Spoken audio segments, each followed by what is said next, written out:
Hi welcome back to my channel. ಇವತ್ತು ಒಂದು ಸಿಂಪಲಾಗಿ ಸ್ವೀಟ್ ಮಾಡೋಣ ಅಂತ ಈ ವಿಡಿಯೋ ಮಾಡ್ತಾಯಿದ್ದೀನಿ. ಬೆಳಗ್ಗೆ ಪೂಜೆ ಎಲ್ಲ ಮುಗಿಸ್ಕೊಂಡು ಬ್ರೇಕ್ಫಾಸ್ಟ್ಗೆ ಚಪಾತಿ ಮತ್ತು ಕ್ಯಾರೆಟ್ ಪಲ್ಯ ಮಾಡಿದ್ವಿ.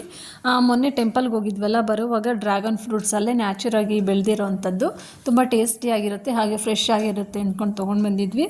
ನೋಡಿ, ಇವಾಗ ರಸಗುಲ್ಲ ಮಾಡೋದಕ್ಕೆ ಅರ್ಧ ಲೀಟ್ರ್ ಹಾಲನ್ನು ಕಾಯಲಿಕ್ಕೆ ಇಟ್ಟಿದ್ದೀನಿ. ಕಾಯುವಾಗಲೇ ವೆನಿಗರು ಅಥವಾ ಲೆಮನ್ ಎರಡರಲ್ಲಿ ಯಾವುದಾದ್ರೂ ಹಾಕಿ, ಯಾವುದಿರುತ್ತೋ ಅದನ್ನು ಹಾಕಿ ಬಿಟ್ಮೇಲೆ ಜಸ್ಟ್ ಒಂದು 3 ಸೆಕೆಂಡ್ಸ್ಗೆ ಹಾಲು ಒಡೆಯುತ್ತೆ. ಅದನ್ನು ನಾವು ಒಂದು ಕಾಟನ್ ಬಟ್ಟೆ ತೊಗೊಂಡು ಶೋಧಿಸ್ಕೋಬೇಕಾಗುತ್ತೆ. ಅದು ನೀರು ಸಪ್ರೇಟ್ ಆಗುತ್ತೆ ಮತ್ತು ಪನ್ನೀರು ಗಟ್ಟಿಯಾಗಿ ಬರುತ್ತೆ. ಅದನ್ನು ನಾವು ಒಂದು 3 to 4 ಟೈಮ್ಸ್ ನೀರಲ್ಲಿ ಚೆನ್ನಾಗಿ ವಾಶ್ ಮಾಡ್ಕೋಬೇಕು. ಯಾಕಂದರೆ ಅದರಲ್ಲಿ ಇರ್ತಕ್ಕಂಥ ಹುಳಿ ಅಂಶ ಎಲ್ಲ ಹೋಗಬೇಕಲ್ಲ.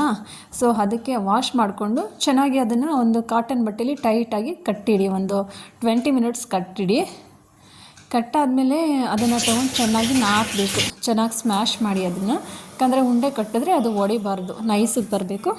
ಉಂಡೆ ಕಟ್ಟಾದಮೇಲೆ ಜೊತೆಯಲ್ಲಿ ಪಾಕ ರೆಡಿ ಮಾಡ್ಕೋಬೇಕು. ಪಾಕ ರೆಡಿ ಮಾಡಲಿಕ್ಕೆ ಏನಿಲ್ಲ, 2 ಗ್ಲಾಸ್ ವಾಟರ್ ಹಾಕಿದ್ರೆ 2 ಗ್ಲಾಸ್ ಶುಗರ್ ಹಾಕಿ, ಸ್ವಲ್ಪ ಶುಗರು ಮತ್ತು ಏಲಕ್ಕಿನ ಹಾಕಿ ಕುದಲಿಕ್ಕೆ ಬಿಡಿ. ಅದೇನು ಪಾಕ ಬರಬೇಕು ಅಂತನೇನಿಲ್ಲ, ಕುದಿವಾಗಲೇ ಬಿಸಿ ಇರುವಾಗಲೇ ಏನು ಉಂಡೆ ಮಾಡಿರ್ತೀವಿ ಅದನ್ನು ಒಂದೊಂದಾಗಿ ಹಾಕಿ ಸ್ಲಿಮ್ಮಲ್ಲೇ ಬೇಯಿಸ್ಕೊಳ್ಳಿ. ಒಂದು 15 ಮಿನಿಟ್ಸ್ ಬೇಯಿಸ್ಕೋಬೇಕು. ಅದು ಬೆಂದಾದಮೇಲೆ ಹಾಗೆ ಅದು ಕ್ಲೀನಾಗಿ ಹೊಂದ್ಕೊಳ್ಳುತ್ತೆ ಅಂತೇಳ್ಬಿಟ್ಟು ಪಾಪನ ಕರ್ಕೊಂಡು ಬರೋಕ್ಕೆ ಸ್ಕೂಲ್ ಹತ್ರ ಹೋಗಿ ಬರೋ ಅಷ್ಟರಲ್ಲಿ ನೋಡಿ ರಸಗುಲ್ಲ ರೆಡಿಯಾಗಿದೆ. ಹೇಗಿದೆ ಅಂತ ಕಮೆಂಟ್